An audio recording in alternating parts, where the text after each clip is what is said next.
Assalamualaikum warahmatullahi wabarakatuh.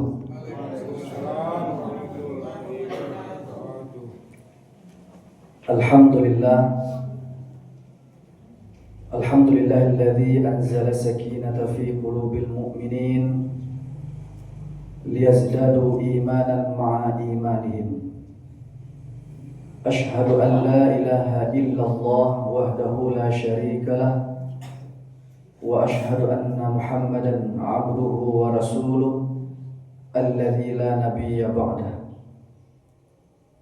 Amma ba'du, subhanaka la ilma lana illa ma 'allamtana innaka antal alimul hakim. La haula wa la quwwata illa billahil aliyyil azim. Qala Allah ta'ala fil Qur'anil Karim, a'udzu billahi minasy syaithanir rajim. Bismillahirrahmanirrahim. Qul li'ibadiyal ladzina amanu yuqimus shalah wa yunfiqu mimma razaqnahum sirran wa 'alaniyah min qabli an ya'tiya yawmun la bay'un fihi wa la khilal. Shadaqallahul azim. Yang terhormat Bapak dan Ibu pengurus Musalla Surau Ittihad, seterusnya yang sama-sama kita hormati Bapak-bapak, Ibu-ibu, bersama dengan generasi muda, hadirin wal hadirat jemaah salat subuh yang berbahagia. Bersyukur kita kepada Allah Subhanahu wa taala. Alhamdulillah, pada pagi kini kita bisa melaksanakan salat subuh secara berjamaah dan juga kita duduk sejenak menjelang waktu syuruk, sekaligus kita melaksanakan kewajiban kita siyam puasa Ramadan, dan di antara kita juga ada yang melaksanakan rangkaian ibadah lainnya, membaca Al-Quran, bersedekah. Kita bermohon kepada Allah semoga setiap rangkaian ibadah yang kita laksanakan diterima oleh Allah Subhanahu wa taala. Amin ya rabbal alamin. Selanjutnya salawat dan salam semoga tercurah untuk Nabi kita Muhammad sallallahu alaihi wasallam. Bapak-bapak, ibu-ibu, kaum muslimin dan kaum muslimat sedang jemaah subuh yang berbahagia. Di awal tadi kita baca sebuah surat di dalam Al-Quran, surat ke-14 ayat 31. A'udzu billahi minasy syaithanir rajim. Bismillahirrahmanirrahim. Qul, katakanlah wahai Muhammad, li'ibadi, kepada hamba-hambaku. Allah berfirman atau menyampaikan wahyu kepada Nabi Muhammad agar wahyu itu disampaikan kepada hamba-hambanya, yaitu kita umat Nabi Muhammad. Siapa saja orangnya? Alladzina amanu, yaitu orang-orang yang beriman. Begitu juga kalau puasa dihimbau kepada orang yang beriman. Lalu siapa yang ikut seruan itu? Tentu yang ikut kepada seruan yang mau dipanggil atau diseru itu adalah orang-orang beriman. Semua jawab ya nak. Pagi-pagi kita butuh membeli sayur misalnya. Lalu lewat di muka rumah awak, orang bawa motor membawa sayur, kita panggil, Pak, sayur, kan itu. Kebetulan yang lewat waktu itu berdua motor. Yang pertama motor menjual sayur, yang kedua motor membawa galon. Di antara nombor 2 tu siapa berhenti nan mendaki kau. Tentu orang menjual sayur. Bang komentun nan dia adalah orang menjual sayur. Di siku yang diseru oleh Allah, yang akan dipanggil oleh Allah, yaitu orang-orang yang beriman. Apa seruan Allah? Yuqimus shalah, dirikanlah salat.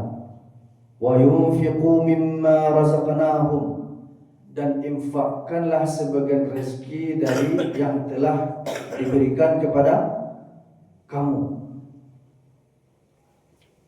Sirran wa alaniyah, baik rezeki menyerahkan atau memberikan rezeki, menginfakkan harta itu secara sir, sembunyi-sembunyi maupun terang-terangan. Bersedekah maksudnya, ada bersedekah kok terang-terang jadi hendak diumumkan, ada yang secara sembunyi. Kapan waktunya? Min qabli an ya'tiya yaumul la bay'un fi, sampai kapan? Sebelum datang hari kiamat. Lama waktunya. Jadi yang akan kita bahas pada pagi kini, himbauan Allah kepada orang-orang beriman, hendaklah kita mendirikan salat. Kalau pembahasan tentang salat itu sudah kita bahas pada pertemuan pertama. Lalu apa yang akan kita sampaikan pada pagi ini? Di dalam pelaksanaan salat itu banyak rangkaian-rangkaian ibadah yang lain atau fadilah-fadilah yang lain yang akan kita dapatkan, baik itu waktu kita melaksanakan salat maupun sebelum melaksanakan salat. Ada rangkaian-rangkaian atau fadilah, keutamaan-keutamaan yang akan kita peroleh di dalam melaksanakan salat, di dalam mendirikan salat. Apa saja fadilahnya, keutamaan-keutamaan yang akan kita dapatkan di dalam menjalankan kewajiban salat itu, sedikit akan kita sampaikan beberapa hadis Rasulullah tentang fadilah salat. Pertama, salat itu kata Nabi sebagai pembersih dosa. Salat itu maafui dosa. Apa kata Nabi Muhammad SAW dalam hadis yang diriwayatkan oleh Bukhari dan Muslim? Ara'aytum law anna haran bibabin ahadikum yaghsilu minhu kulla yawm 5 marrat.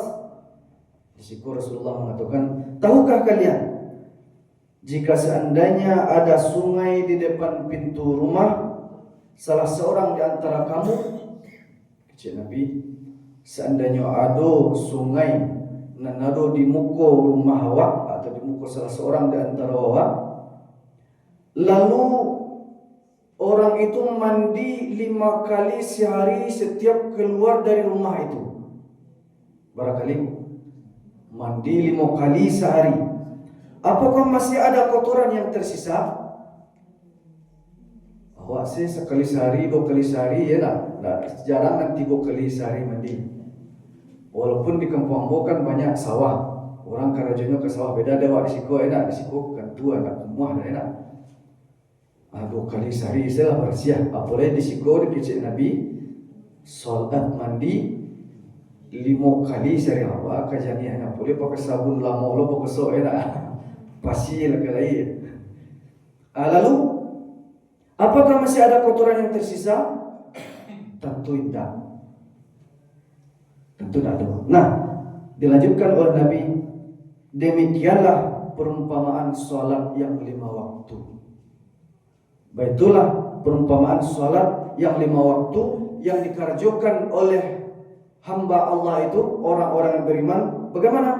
Dengan salat itulah Allah maafui dosanya. Aku fadilahnya maafui dosa. Untuk kita sampaikan itu untuk memotivasi awak sehingga kita sungguh-sungguh dan rajin yakin mengerjakan salat pada Tidak hanya sekedar rutinitas saja sholat waktu, tetapi sholat itu bernilai terasa di awal. Dan kita yakini bahwa itu adalah kewajiban, dan kewajiban kita kerjakan itu akan maafui dosa awal. Itu fadilah pertama. Lalu Bapak Ibu kaum muslimin dan kaum muslimat sedang jemaah subuh, itu rangkaian dari fadilah dari salat yang 5 waktu. Lalu fadilah yang lain yang termasuk bahagian dari rangkaian ibadah salat apa? Kecil Nabi di dalam hadis beliau yang diriwayatkan oleh Ahmad an Jabir bin Abdullah radhiyallahu anhuma qala an-nabiy sallallahu alaihi wasallam, dari Jabir bin Abdullah radha Allah atas keduanya, ia berkata bahwa Nabi sallallahu alaihi wasallam bersabda. Apa kata Nabi? Miftahul jannah as-shalah. Perlu kita ketahui di dalam melaksanakan rangkaian ibadah salat. Miftahul jannah as-shalah. Kunci dari surga itu adalah salat. Wa miftahus salah at-tahur. Kunci salat itu adalah at-tahur, bersuci atau berwudu. Aku perlu wak perhatikan. Barana salat wa itu samparono kita kerjakan baik itu. Bacaan salat awak lah samparono misalnya ya. Kemudian gerakan salat awak, kekhusukan awak dan lain-lainnya lah samparono. Akan tetapi kunci awal dari salat kau, yaitu kunci salat itu wudu, tadi tahu suci. Wudu awak nak samparono, maka salat sah atau tidak, Bu? Karena kunci sahnya salat itu diawali dengan sahnya wudu. Makanya seluruh rangkaian salat harus betul-betul kita perhatikan. Tentu perlu juga selama kaji dulu kita pereso bacaan salat awak kan enak. Kalau kini betul-betul kita pereso dulu cara wudu awak, itu pereso beliau. Allah betul wudu awak atau lu khawatir apa kunci salat kau ndak bisa membuka pintu beko. Kunci lain tapi ndak bisa membuka. Siu-siu salat awak sah jadinya karena wudu awak indah sah. Lalu terkait dengan wudu, karena wudu bahagian dari ibadah salat, fadilahnya, apa keutamaan kita dapat dari wudu itu? Itu kita sampaikan supaya kita sungguh-sungguh belum mengerjakan ibadah itu, meskipun itu di awal ya sebelum melaksanakan salat kita kerjakan, mestinya itu perlu jadi perhatian bagi awak. Kecil Nabi fadilah atau keutamaan dari wudu. Kata Rasul an Abi Hurairah radhiyallahu anhu, anna Rasulullah sallallahu alaihi wasallam qala, dari Abu Hurairah radhiyallahu atasnya bahwasanya Rasulullah bersabda, "Idza tawadda al-'abdul muslim al-mu'min faghuslu wajhah." Apabila seorang hamba, seorang muslim atau orang mukmin berwudu lalu dia membasuh muka, yang beliau dapatkan fadilahnya, kharaja min wajhihi kullu khati'atin nazara ilaiha bi'ainaihi ma'al ma'i. Ketika seorang muslim atau seorang mukmin kita berwudu, maka keluarlah dari wajah orang itu setiap kesalahan dan yang dia lihat. Ketika berwudu membasuh muka, bergugurkanlah kesalahan atau dosa yang ada di wajah yang mereka lihat dari kedua matanya itu bersama tetesan air wudu. Itu fadilah keutamaan berwudu. Layakkan awak berwudu setiap saat ya, Bu. Itu fadilah dan akan kita dapat. Lalu fa idza ghasala yadayhi kharaja min yadihi kullu khati'atin. Apabila seseorang itu membasuh kedua tangannya, maka keluarlah dari kedua tangannya itu setiap kesalahan yang dilakukan oleh kedua tangannya bersama air atau bersama tetesan air wudu. Lah berada Petru. Lah dua yang pertama ketika mau sembuh. Tentu di muka kita ku ada yang bisa menimbulkan dosa. Apa tu? Mata. Ada di muka kita ku mulut. Ya bu. Kadang-kadang tak kita sengaja dah. Atu mulut misalnya dah. Siap salat suruh. Kita Allah baca Al-Quran lah kakak pulang leh berjalan juatik ko ke rumah. Apa bicaraan? Allah ke pokok dewa hari kuih supaya tak bosan lo orang di rumah. Kan itu cerita-cerita awal. Sudah cerita tu, mulai melencengkan yang lain. Dia menceliak pasal siang lo juatik dan cek lagi ke pasar kebetulan Sabtu pagi ya nak. Etek dan lawat tadi tu. Alangan baju kat sengkit nampak ameh di galang tu ciliat lah. Lah jalin modeko suasana kondisi nak ekonomi sulit doa panggak-panggaan ameh. Tak tahu nya perampok banyak. Nak disengaja timur sah bukan bertambah. Peluang dosa mata jumudui ya nak pasal tuan. Tak sengaja awal tu. Makanya kita jadikan wudu itu tu, fadilah wudu, kita basuh muka, ya kita rasakan wudu tu, tidak sekedar melapih apa saja dah nak. Sehingga bermakna wudu awak tadi itu. Mudah-mudahan sesuai dengan hadis Nabi ketika kita basuh muka, berguguran dosa dan nado di mata menceliak sesuatu yang membuat dosa, mulut yang membuat kita berdosa. Begitu juga tangan, ketika membasuh tangan. Dan berikutnya kata Nabi, fa idza ghasala rijalihi, apabila kita membasuh kaki di saat berwudu, maka berguguran pula dosa kaki dan membuat dosa bersama tetesan air wudu yang dikerjakan ketika itu. Lalu Bapak dan Ibu kaum muslimin dan kaum muslimat sedang jemaah subuh yang berbahagia. Itu rangkaian ibadah solat. Lalu apa masih ada oleh rangkaian ibadah solat yang membuat kita yang akan kita dapatkan fadilahnya, yang akan kita dapatkan keutamaannya. Tentu kita untuk solat itu di mana? Di mana kita melaksanakan solat?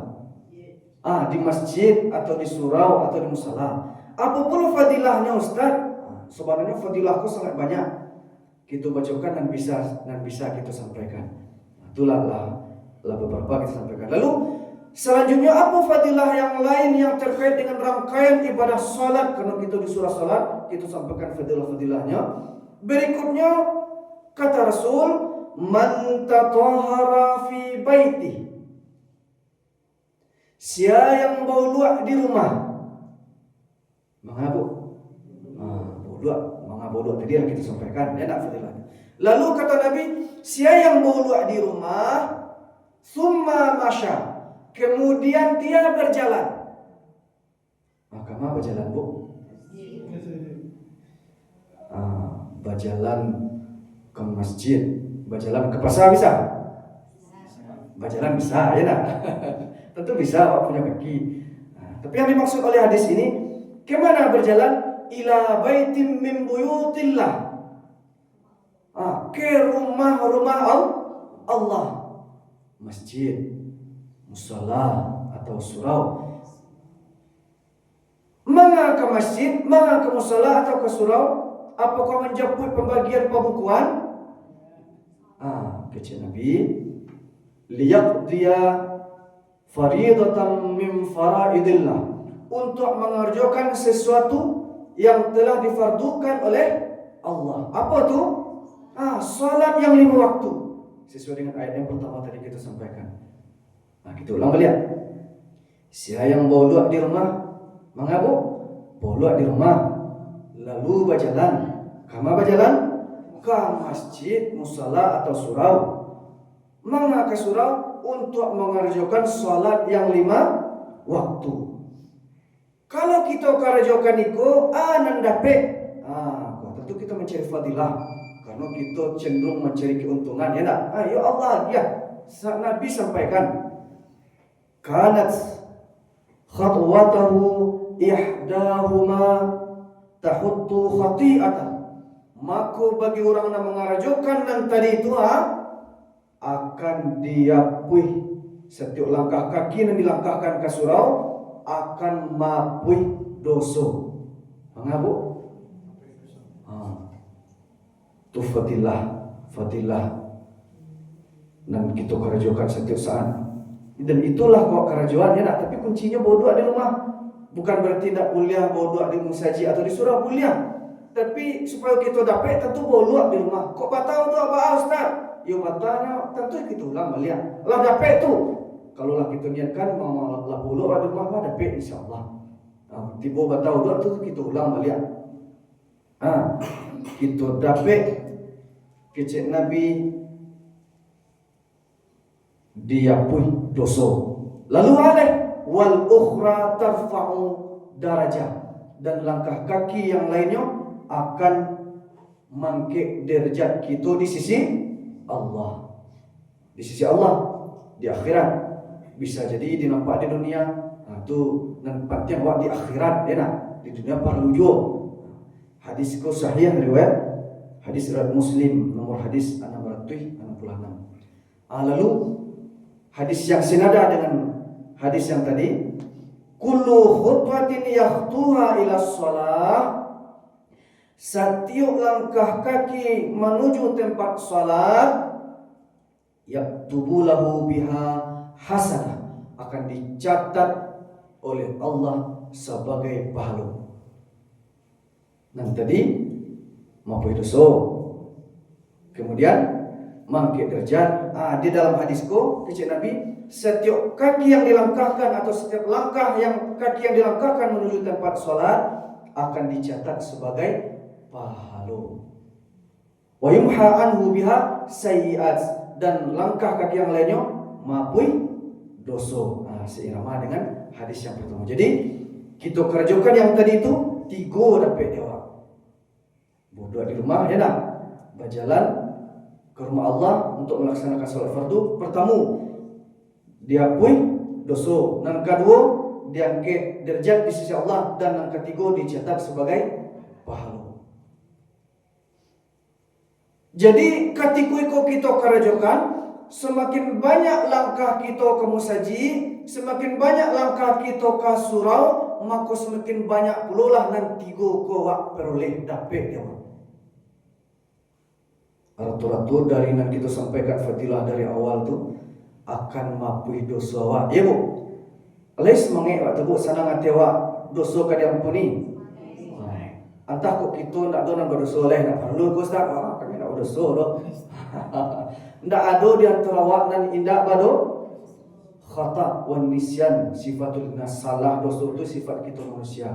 Dan sebaik-baik manusia yang salah itu capek minta ampun dari dosa, bisa langsung berdoa. Dan bisa pula melalui fadilah-fadilah dari seluruh rangkaian ibadah salat, mulai dari wudu tadi itu. Di saat membasuh wudu, melangkah ke musaji, dan salat itu sendiri pun kecil Nabi maafui dosa. Itu disampaikan oleh Nabi, disampaikan oleh Allah supaya sumange kita beribadah tu dapat awak keuntungannya, fadilahnya. Jadi sebelum kita katakan di awal, tidak sekedar rutinitas saja salat wa'dah, tapi kita rasakan seluruh rangkaian ibadah salat mulai dari pasal sampai apa tu, banyak nilai fadilah yang akan kita dapat. Bapak Ibu kaum muslimin dan kaum muslimat sedang jemaah subuh yang berbahagia. Sampai lanjut deh. Kita lanjut seketik. Sesuai dengan ayat yang kita baca di awal tadi, surah yang sampai balik ayat 31, kita diseru oleh Allah pertama yuqimus shalah, mendirikan salat. Kita sampaikan fadilah. Beberapa fadilah sebenarnya banyak. Kita lanjutkan ayatnya. Apa yang disuruh oleh Allah? Wa yunfiqu mimma razaqnahum sirran wa alaniyah, dan nafkahkanlah, infakkanlah, sedekahkanlah sebagian rezeki yang telah kami berikan kepadamu. Kita disuruh oleh Allah, kita kanlah dibagi oleh Allah rezeki, dan Allah menyuruh bagi kita untuk bersedekah. Itu bahasa awalnya untuk lebih mudah kita memahami.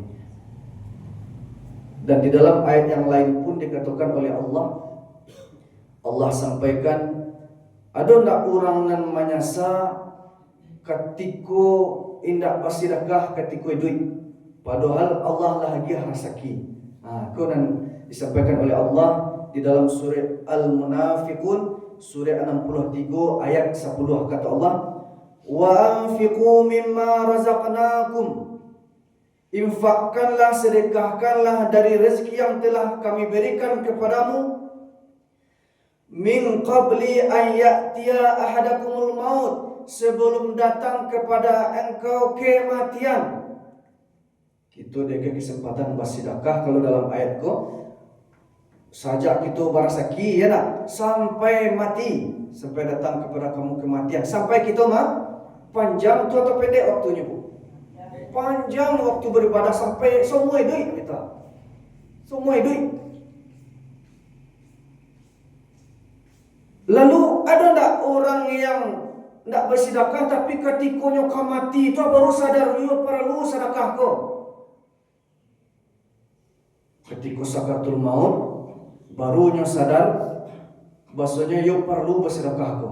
Perlu sedekah ko kadang. Tapi ini sadarnya bila ketika sakaratul tahu tak awak yang dialami oleh seseorang saat sakaratul maut, Bu? Ada tahu, Bu? Atau ada yang terawaklah balik dari sakaratul maut. Oh, salah sakaratul maut itu ya. Bisa awak tanya, ya dah. Yang dialami oleh orang tu. Atau ada tak kita malapeh orang meninggal? Atau tak kita apa yang dialami oleh seseorang di saat sakaratul maut? Tak tahu, walaupun ada kek bahkan kadang wak bisiakan la ilaha illallah, ya nak. Tak tahu apa yang dirasukan oleh orang ketika itu. Tapi Allah informasikan kawa penyesalan seseorang di saat sakaratul maut. Nan orang yang lama nan hendak muah bersedekah. Apa kata Allah? Orang nan hendak muah bersedekah tu fayaqul, dia mengatakan, keceknya ketika kamu meninggal tu, laula akhartani ila ajalin qarib. Oh Tuhan, penyesalan seseorang yang tak mau bersedekah di saat kematian atau tiba sakaratul maut, undurlah ajalku, kematianku sedikit saja ya Allah. Andainya engkau undur kematianku, karena sakaratul maut kan lah tahunya, tapi nya seorang sana tahu, orang lain tak tahu loh. Allah informasikan dalam Al-Quran, kamanganya minta undur ajal, fa asaddaka, maka aku akan bersedekah ya Allah. Begitu mana sedekah kau pentingnya. Bukan wajib, ya tak? Begitu luar biasa fadilah dan akan didapat oleh orang yang bersedekah tu. Nyo tahu pitihnya lain.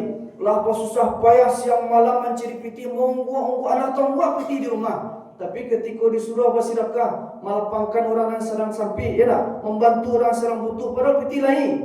Apa salahnya dibantu, ya tak?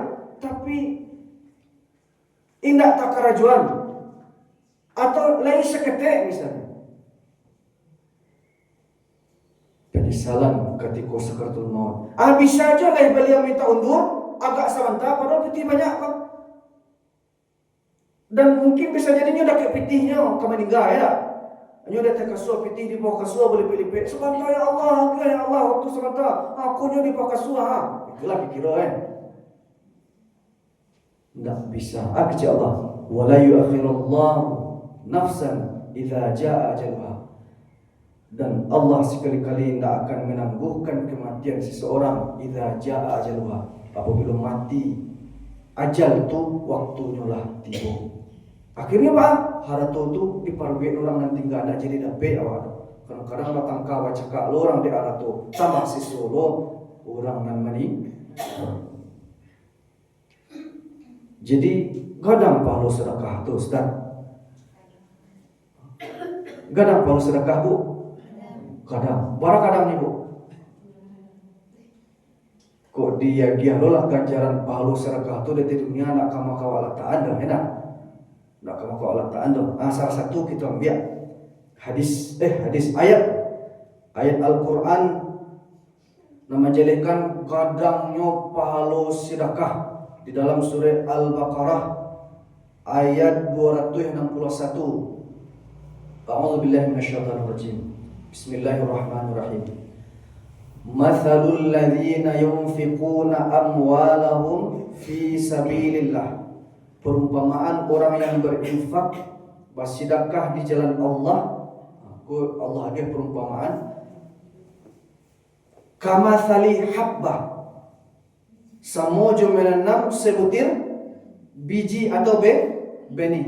Ambatat, lalu sebutir biji atau benih yang ditanam dengan cie itu ambatat tumbuh. Barat tumbuhnya Bu. Kita tanam biji cie, anggap saja lah besok kita lihat padi. Satu biji padi ditanam, satu biji itu ambatat selalu tumbuh. Barat tumbuhnya kita tanam cie, barat tumbuh. Cie tumbuh. Lalu sab'a sanabil yang tumbuh sebatang tu bacabang batune menjadi itu 7. Batangnya cie tapi tangkainya 7. Fi kulli sumbulatin, setiap cabang tu mi'atu habbah, buah 100. Cabangnya ada 7. Berapa jumlah sernya? 700. Wallahu yudha'ifu liman yasha. Begitulah Allah melipat gandakan pahala orang yang bersedekah. Ditanam cie, tumbuh sebatang, kemudian batunih menjadi 7 tunih atau tangkai atau cabangnya. Satu tangkainya berbuah 100 dikali 7 tangkai 700 kali lipat pahala bersedekah. Contoh awak sila bagi peti 100,000, lagi peti 1,000 bersedekah, berapa kira dapatnya? 700,000. Dan bisa lebih dari situ. Tergantung kepada keikhlasan kita masing-masing. Kalau seandainya balasan-balasan itu dia ada di dunia, apa nuh ini apa ya? Berarti sedekah badan tuang seperti 700,000, itu baru 1,000. Kalau 1 juta kali 7. Nak temu muai, tapi itu adalah perlu keyakinan kita. Di akhirat bisa tiba badan tuang dan tuang pahala tu kawan. Betul pahala sedekah. Nak sampai di situ dulu. Kalau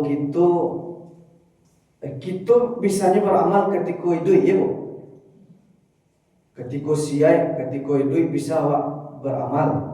Kalau lah mati bisa aja lah beramal Bu. Tak bisa awak kerja lah Bu ya. Tapi kecil Nabi, apa kata Rasulullah? Idza mata banu Adam. Hadis yang populer. Apabila anak Adam meninggal dunia, terputus seluruh amalannya. Kalau meninggal Allah putus seluruh amal awak, tak bisa. Anak kerja tak boleh. Illa min thalath, kecuali ada 3 amalan yang akan bisa awak peroleh walaupun awak meninggal. Illa min thalath, kecuali ada 3 dan bisa pahala awak terima. Salah satu dari nan 3 ku adalah sadaqatun jariyah. Apa Bu? Sedekah. Begitu luar biasanya sedekah. Walaupun lah mati habis waktu, kalau pernah ketika kita hidup bersedekah, mengeluarkan sedekah, bagi sedekah, bersedekah ke masjid lebih enak. Kalau bahasa punya wakaf enak. Tapi tetap itu sedekah secara umum namanya. Membantu membangun musala, membangun masjid, daging semen, daging bata, daging basi, daging kubah, atau pembangunan MDA, atau tempat tahfiz, daging cik saja Al-Quran bersedekah Al-Quran, Satu huruf saja dibaca oleh orang yang hafal Quran, satu kalimat, satu ayat, satu surat. Dan kalau orang hafal Quran tu barangkali dia membaca, tak terhitung tu. Mapa satu surat saja, taruhlah juz 30 ya nak. Juz 30 amma yatasaalun. Barangkali diulang sampai dapat. Barang kita dapat pahala itu.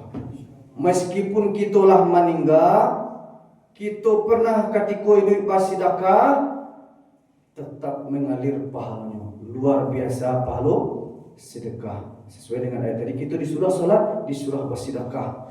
Maka untuk itu, marilah kita amalkan apa yang diperintahkan oleh Allah tersebut. Mudah-mudahan setiap amal yang kita kerjakan taraso dia nilainya, taraso fadilahnya, sumange awak beribadah. Tidak kita jadikan rutinitas saja, tetapi lebih bermakna ibadah awak, baik ibadah solat maupun sedekah awak. Mudah-mudahan bermanfaat, dan kita tutup dengan baca doa kafaratul majlis. Subhanakallahumma wa bihamdika asyhadu an la ilaha illa anta astaghfiruka wa atubu ilaik. Wassalamualaikum warahmatullahi wabarakatuh.